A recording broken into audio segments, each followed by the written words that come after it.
राज्याचे उपमुख्यमंत्री अजित पवार यांचे सुपुत्र पार्थ पवार यांच्यावर गंभीर आरोप झाला आहे। पार्थ पवार यांच्या मालकीच्या कंपनीने पुण्यातील कोरेगाव पार्क येथील 40 एकर सरकारी जमीन अत्यंत कमी किमतीत खरेदी केल्याचा दावा करण्यात आलाय। विशेष म्हणजे या व्यवहारात तब्बल 25 कोटी रुपयांची स्टॅम्प ड्युटी माफ करण्यात आली असून केवळ 500 रुपये स्टॅम्प ड्युटी भरून हा व्यवहार पूर्ण झाला आहे। या व्यवहारानंतर अवघ्या 2 दिवसात स्टॅम्प ड्युटी माफ करण्याचा निर्णय घेण्यात आल्याने या प्रकरणाची फाईल इतक्या वेगाने कशी फिरली यावर प्रश्नचिन्ह निर्माण झाला असून सत्तेचा गैरवापर झाल्याचा आरोप होत आहे। याच पार्श्वभूमीवर सरकारवर चोहो बाजूने टीका होऊ लागली असतानाच राज्य सरकारकडून पुणे तहसीलदार सूर्यकांत येवले यांचं निलंबन करण्यात आलंय। पार्थ पवार जमीन प्रकरणाच्या पार्श्वभूमीवर येवले यांचं निलंबन झाल्याचं बोललं जात आहे।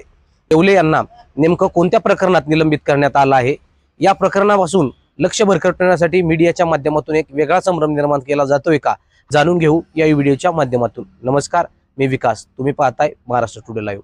उपमुख्यमंत्री अजित पवार यांचे सुपुत्र पार्थ पवार यांच्या अमिडिया होल्डिंग LLP या कंपनीचं जमीन खरेदी प्रकरण हे समोर आलंय। या प्रकरणाने राज्यात खळबळ उडाली आहे। शिवसेना उबाटा गटाचे नेते अंबादास दानवे यांनी या व्यवहारात अनियमितता असल्याचा आणि 1804 कोटी बाजारभाव असलेली जमीन केवळ 300 कोटींना विकत घेतल्याचा आरोप केलाय। दरम्यान मुख्यमंत्री देवेंद्र फडणवीस यांनी या प्रकरणाची गंभीर दखल घेतली असून या प्रकरणी चौकशीचे आदेश दिले आहेत। प्रशासन ॲक्शन मोडवर आला असून तहसीलदार सूर्यकांत येवले यांचं निलंबन करण्यात आलंय। महसूल विभागाने हे प्रकरण अत्यंत गंभीर मानलं आहे। शासकीय अधिकारी म्हणून सूर्यकांत येवले यांची वर्तणूक बेदरपणाची आणि अशोभनीय असल्याचं नमूद करत त्यांच्यावर निलंबनाची कारवाई करण्यात आली। निलंबनाच्या काळात येवले यांनी कोणताही खाजगी नोकरी किंवा कोणताही खाजगी धंदा करण्यास स्पष्ट मनाई करण्यात आले।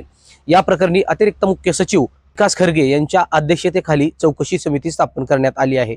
या प्रकरणात व्यवस्थेतील बडे अधिकारी दोषी समोर आले आहे। आणखी काही अधिकाऱ्यांचा या प्रकरणात समावेश असल्याची संशयता आहे। यामुळे या प्रकरणाची अद्यापही चौकशी सुरू आहे आणि या प्रकरणी आता विरोधकांकडून गुन्हा दाखल करण्याची मागणी करण्यात आली होती।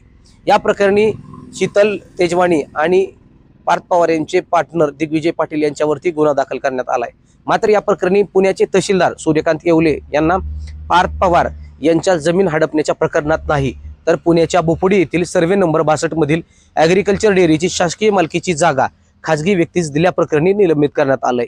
त्यामुळे पार्थ पवार यांच्या कंपनीने सरकारची 40 एकर जमीन हडपल्याच्या प्रकरणात तहसीलदार येवले यांना निलंबित केल्याच्या बातम्या पसरवून सरकार हे प्रकरण दडपण्याचा प्रयत्न करतंय का, असा सवाल काँग्रेसचे प्रदेशाध्यक्ष हर्षवर्धन सपकाळ यांनी उपस्थित केलाय।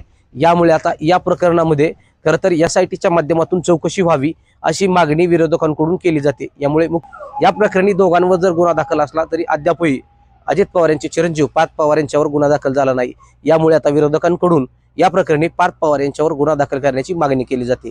यामुळे देवेंद्र फडणवीस याबाबत काय निर्णय घेत आहेत याकडे सर्वांचं लक्ष लागून राहिलं आहे। या प्रकरणाची अपडेट आपण आपल्या चॅनलच्या माध्यमातून देतच राहू। तुर्तास हा व्हिडिओ तुम्हाला कसा वाटला यावर व्यक्त व्हा। धन्यवाद।